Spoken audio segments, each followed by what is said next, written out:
Sir अगर revenue records की entries में कोई करेक्शन कराना हो तो उसे ठीक कैसे करा सकते हैं?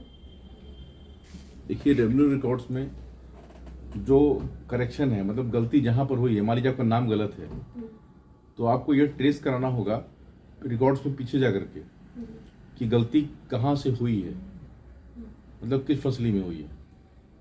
अगर वो गलती रेवेन्यू अथॉरिटीज़ की है तो फिर आपको यूपी रेवेन्यू कोड के अंदर सेक्शन 38 में केस फाइल करना होगा। हाँ, जो संबंधित जिलाधिकारी महोदय हैं उनके यहाँ आप केस फाइल करेंगे सेक्शन 38 में करेक्शन का। फिर वो उस पर रिपोर्ट कॉल करते हैं तहसील से कि गलती कैसी हुई, कहाँ से हुई। तो तहसील अथॉरिटीज पूरी जांच करके एसडीएम साहब को देंगे, उसके बेसिस फिर वो ऑर्डर पास करेंगे, फिर आपका करेक्शन होगा। थोड़ा लंबा प्रोसीजर है, लेकिन यही तरीका है इसमें रेवेन्यू अथॉरिटीज में करेक्शन को सही करने का।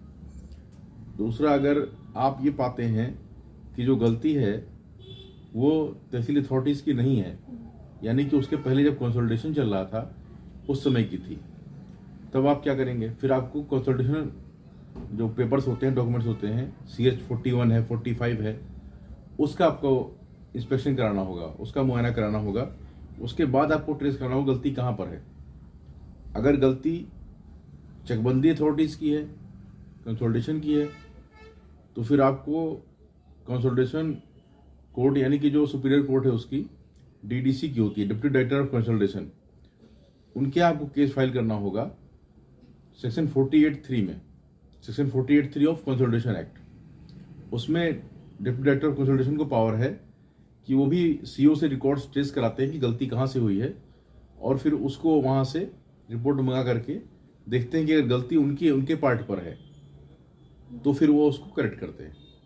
वो करेक्शन करके, और अगर तहसील अथॉरिटीज में प्रोसीडिंग चल रही है, मतलब रेवेन्यू अथॉरिटीज आ गई हैं, तो वो ऑर्डर पास करके फिर उसको अमल दरामद करने के लिए रेवेन्यू अथॉरिटीज को लेटर भेजते हैं। फिर वहाँ पे वो सही हो जाता है। तो गलती जिसकी है वो सही करेगा। अगर चकबंदी की गलती है तो चकबंदी न्यायालय में DDC साहब सही करेंगे, और अगर गलती रेवेन्यू रिकॉर्ड्स में है तो उसको तहसील अथॉरिटी यानी कि SDM साहब का ऑर्डर पास होगा, उससे वो सही होगा। ये दो प्रक्रिया हैं, आपको देखना होगा कि गलती कहाँ से हुई है।